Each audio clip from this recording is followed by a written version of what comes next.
This is B and Max Talks with the word of the week over week. What's going on, ladies and gents? We back with another episode. You know, it's B and Mac Talks, and we back. This week, we're going to talk about risk. Like, how do you look at risk, and how do you assess your risk that you take in your life, and how do you overcome some of those fearful risks that people have mentioned in your life? So this week, we're going to dive into what's risky. What's risky to you? What do you think is a risk? So, B, what's up with you, bro? What's up, bro? And what's going on, everybody? Welcome back to another episode. And you heard them. We talking about risk. You ready, bro? Let's do it.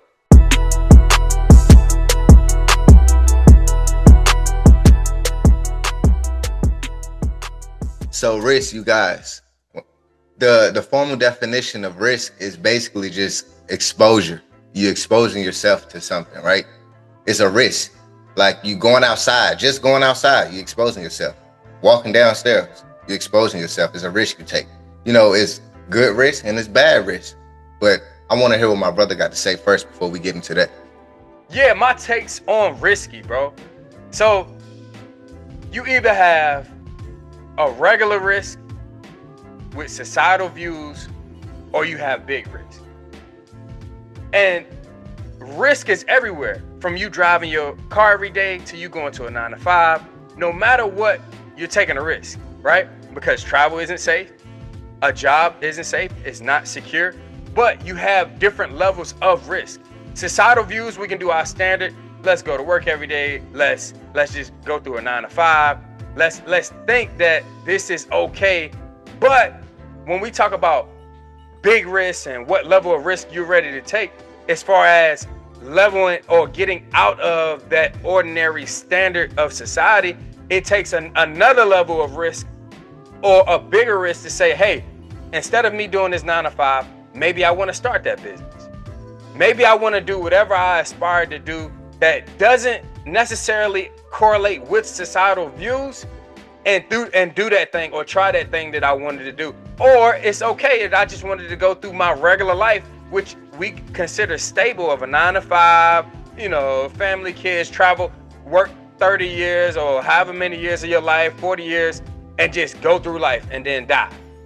Either one is a risk, but it depends on what level of risk you want to do. So maybe I want to start that business, but maybe it takes more time, it takes more effort. It takes maybe your capital from your 9 to 5 to be able to catapult yourself into that business. But whatever you have to do to make it work, it's all worth the risk, because at the end of the day, you either can beat it regular to society, or you can jump outside that box and say, okay, I want to be an outlier. I want to do something different. And even if it doesn't work, guess what?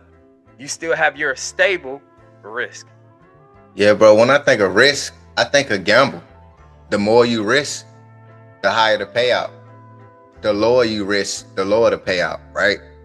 And when I think about that, like if you take a low risk at something, the reward is going to be a low reward, right? But if you take a high risk at something, the reward going to be a higher payout or a higher whatever the case may be. That's what I think. But I want to dumb it down to taking a smart risk. Like, we take smart risks, like as he say, like what society has made normal, right? Like driving to work every day, having a 9 to 5. That's a smart risk, right? But when I think about life, sometimes when I think about risk is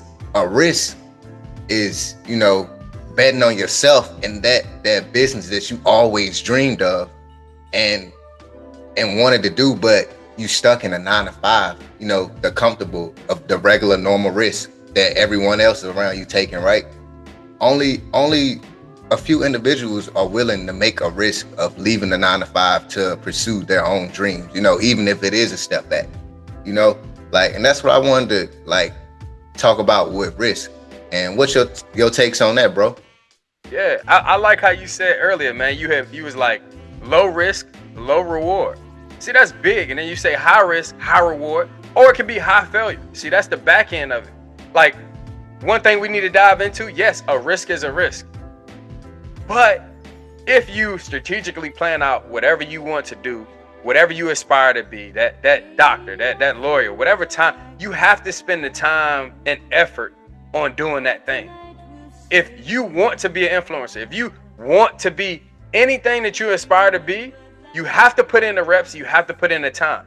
It's no overnight success. It's no one trick pony. It's no overnight thing. Like, you have to put in the reps. And I feel like the biggest thing with what you had mentioned about low risk, low reward is like the stigma of us being that 9 to 5, that okay, we 9 to 5, work 40 years of our life and we die, have a family and die, right?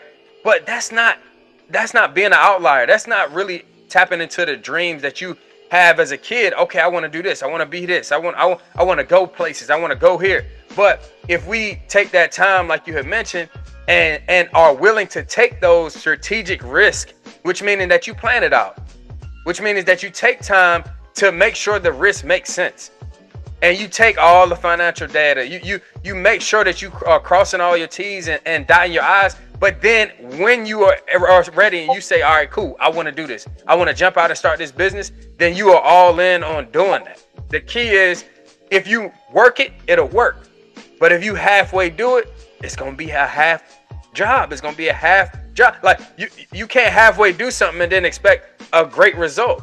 So your low risk job, or our low risk jobs that we have right now, we consider low risk because, to be honest, we expendable. We'll be gone at any moment. That's why I say everything is a risk.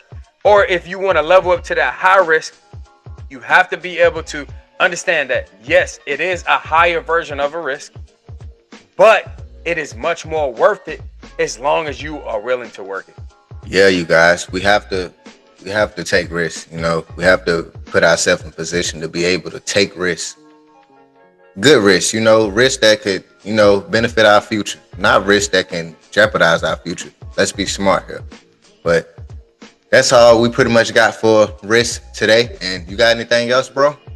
Man, that's it. And like, hey, look, we're not saying to come out here and gamble your life away. I'm not saying go get on your gambling apps and just crash out. Don't do any background knowledge on things, and you just, I'm gonna put 1,000, or I'm gonna just go put millions in the. Oh, you ain't got millions. None of us got millions. Otherwise, you know, we probably wouldn't be here talking about this, or we'd be teaching game at a higher level. But long story short, it's like, look, we ain't here to tell you, okay, put your last $1,000 in the market. Put your last $1,000 on this Lakers game.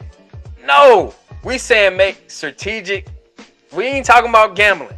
We making strategic choices about how we want to grow our lifestyle, or to grow into that dream that we aspire to have. So that's it, bro. You heard the man. And that's another episode of BMAC Talks. Like, comment, subscribe, and we'll see you guys next week. Deuce.